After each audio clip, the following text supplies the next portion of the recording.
This week on Campus Update, our football team makes it to the CIF Championship. Megan's Law for dogs? Writing essays with Nigel. The consequences of underage drinking. Come see Sounds of the Season. And finally, the Poseidon Desalination. Hello Oilers, I'm Addison Love and welcome to this week's Campus Update. Our football team has seen some victories over the past couple weeks, so we're going to go to Roz with your sports update. Oiler football, congratulations on making it to the CIF Championship. I feel ecstatic. I can't believe it's our year. There's a lot of emotion on that game just because we lost Edison every year we played them, and we haven't beat Edison for like 19 years. Me and my brothers came together as a team. We finally did it. There was a lot of doubt around the city, around the school that we weren't able to do it, but we overcame obstacles. And we just showed everybody, and our effort really shows through it all. Anything's possible when it comes to us playing our best. Well, our players of the week were Ho-Jin Lee, 2 sacks and a bunch of tackles. We have Maurice Barber, who caught us awesome catch in the end zone that just got everyone going crazy. Last time, we were just a mess. We couldn't, get anything going for us. We just knew that we needed to fix something, and the biggest thing was our trust. We're just a big family. And we just came together at the right moment, the right time. The CIF Championship is a big game. I predict that Newport's going to come out fired up. They're a really great football team, and we're not going to overlook them. We're going to play with the fire that we had for the past 5 games and show that we're the better team, and we're going to get that ring. We've got news for dog owners this week. A website similar to Megan's Law, a popular resource for locating sex offenders, is building a database of dogs that are considered vicious or dangerous and creating a list called Rover's Law. Violent dogs have been known to cause problems in their neighborhoods, and Rover's Law is making an effort to inform people in the surrounding neighborhoods of these dogs who may have children and other small pets that may be endangered if these dogs escape, as they often do. There's also a registry reporting abusive pet owners that cause their dogs to develop these aggressive behaviors. They have yet to get any official government backing, but they have a registry based on voluntary entries and are on the road to gaining access to police records of these dogs and their owners. You can check the registry online at roverslaw.org. It's that time of the year again where students are staying up late and waiting until the last minute to finish that essay. Drawing a blank on what to write next? Here's Nigel with some tips.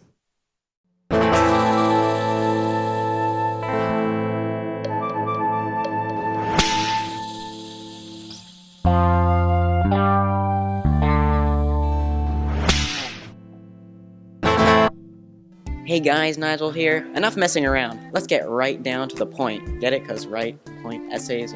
Never mind, we're talking about essays. Now, it can be difficult to write an essay about something you don't feel strongly about. If you get to choose your prompt, make sure you choose one you can relate to or already have strong thoughts on. Sometimes what you need to do is just write down all your ideas on paper. Even if you don't know how to word it, just write it down. And basically vomit words onto paper. Then you can worry about all the formatting and that fancy jazz later. There's also this handy app called OMM Writer for your PC, Mac, or iPad. The idea behind it is to provide a distraction-free writing environment with its simplistic, calming design. Pretty nifty. Well, have fun writing those essays, Oilers. Now, if you excuse me, I need to get back to my studies. Thanks, Nigel, for that helpful advice. The holidays are almost here, so we thought we would let students know about the consequences of underage drinking.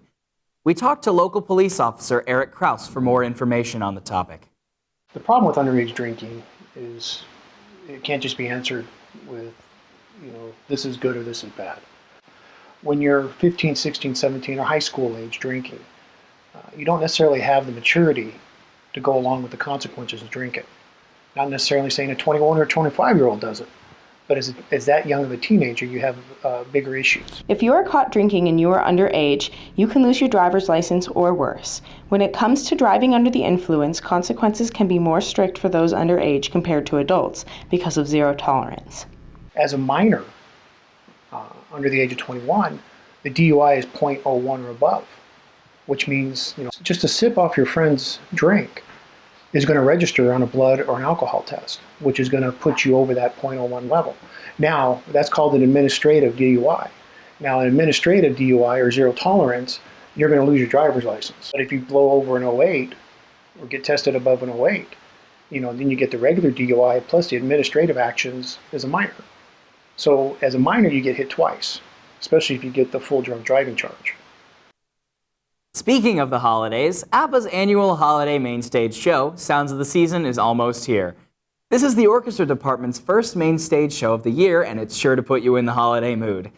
They'll be playing a very diverse Christmas concert with the traditional sleigh ride that's an annual favorite. This year, they are collecting donations for Toys for Tots, and those who contribute will receive a free telegram to send to their favorite cast member. Along with the orchestra's performances, musical theater and MMET will be there to help ring in the holiday season, with additional music and dancing. Come see Sounds of the Season on December 12th and 13th. Shows start at 7 o'clock. In environmental news, Poseidon Seawater Desalination withdrew the application they had presented to the California Coastal Commission to build a desalination plant here in Huntington Beach. Seawater desalination is a process of basically taking ocean water and extracting all of the salt, all of the dissolved ions, the organic matter, everything out of that water and making fresh, drinkable water. Poseidon would have provided Orange County with 50 million additional gallons of drinking water per day, but the public was concerned with the open ocean intake's devastating effect on local marine life and the creation of a harmful byproduct in the desalination process. The water itself is going to be pumped and become part of the regional water supply had this plan been approved. A lot of people don't realize that, it's a toxic waste site just a few feet away from where this plant's going to be. Poseidon is expected to put in another application after reworking their method of water intake in 2014. Well, I wash my hands of this episode, Oilers. Join us next time.